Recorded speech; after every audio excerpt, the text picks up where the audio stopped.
The salt mine built the shortest railroad in the world, 3 miles, eventually extended to 6 miles to haul their salt to the nearest rail yards. It also became the last electric railroad to operate in the United States. But anyway, we have actually a double-deck hoist here. When we have that many kids, we put half of them on the top, lift it up, put the others on it, and then it'll go down. So we can get, well, kid-wise, we can get, I've got as many as about 45, and it says 15 per deck, but that's 30. But with kids, it's not so much The weight. the weight, it's the space. So we get kids, you put a bunch of them in there. Yeah. So this is a double-decked elevator. Huh? This is a double-decked elevator? Yeah, yeah. We'll be going down on the top deck. We're in the top deck now.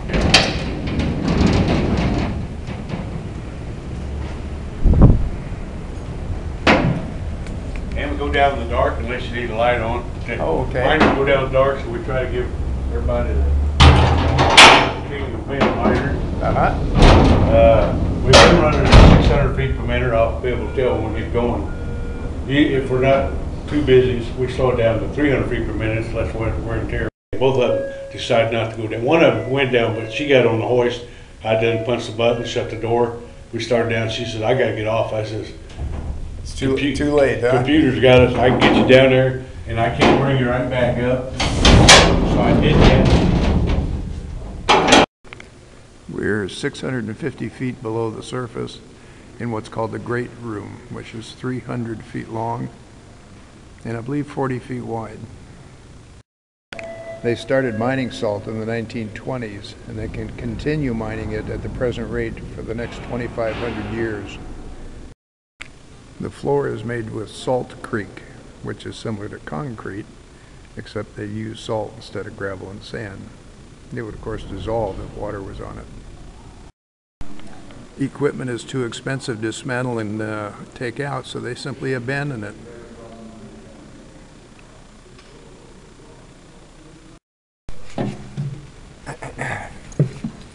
All right.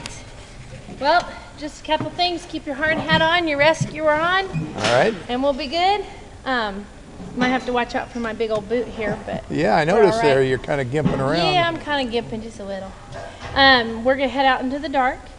Can you get a personalized tour? Good. All right. Are we good, Mike? You are ready to go. All righty. Here we go. All right.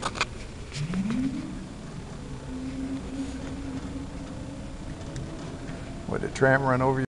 Because of its long neck that would run along a cable on the ceiling. Oh, yeah. And when it would get fired up and get to going, it would jump and shake and rattle around, sometimes kind of violently.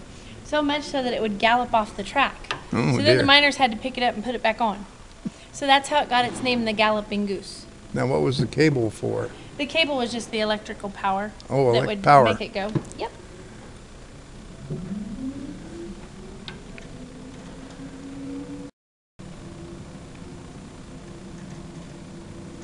This is our explosive car. Now the explosive car traveled all by itself because it was made of all wood.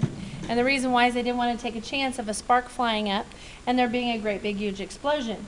So they originally got their dynamite in the wood crates like this. Then they started in the 50s and 60s getting them in the cardboard boxes. Now they get what's in the bags there, which is ANFO. That was also used a few years back in the Oklahoma City bombings.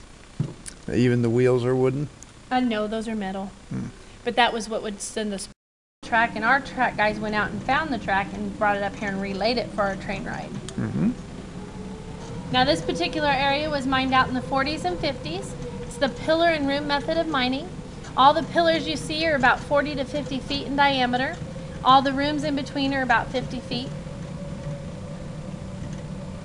The miners tell us that they have mined out about 150 miles worth of tunnels so far.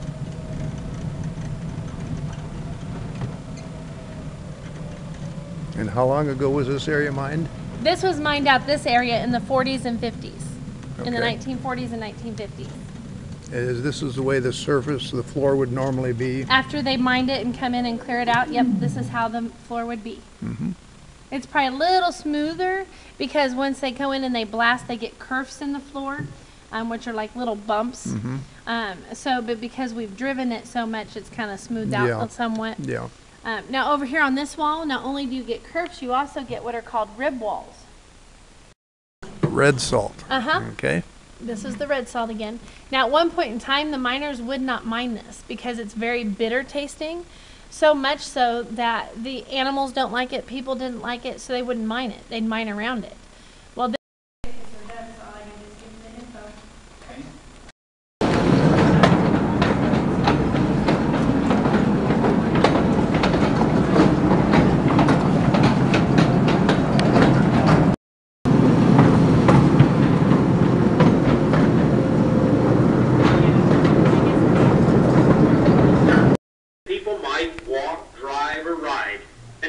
removed when necessary. Also in this area is still a roof sag. Can you imagine how it sounded when this roof fell? In case you were wondering, trash isn't the only refuse that remained underground. We found this area obviously used as a restroom. No fancy porta pots here, and they weren't very careful with their toilet paper either. This is one reason we say, don't lick the salt.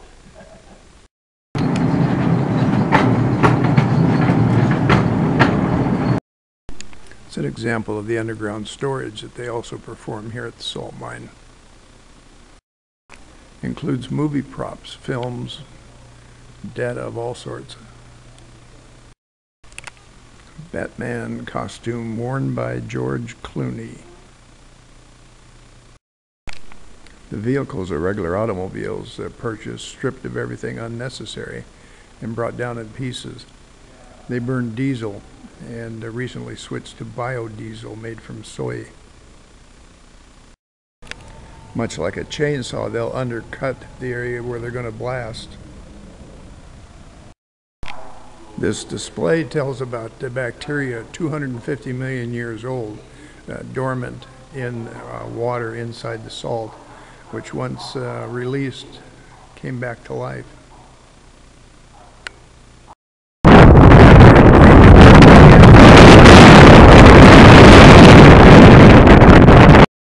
In 2007, a tornado came through here, a huge one. It destroyed 95% of the town, literally, by count, businesses and homes.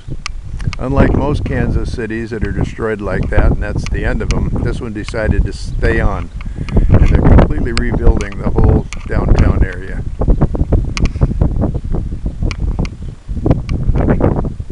It is also the location of the big well.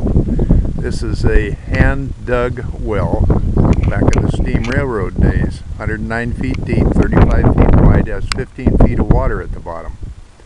It's not open for public right now. It's undergoing some repairs. But normally you can take a staircase down to the bottom.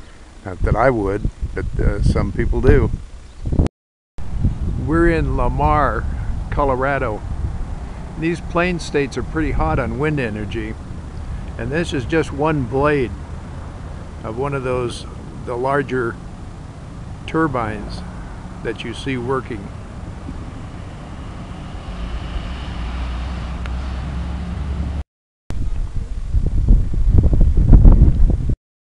This is an overview of the Academy's facilities where the cadets sleep, go to school, athletics, the chapel, library.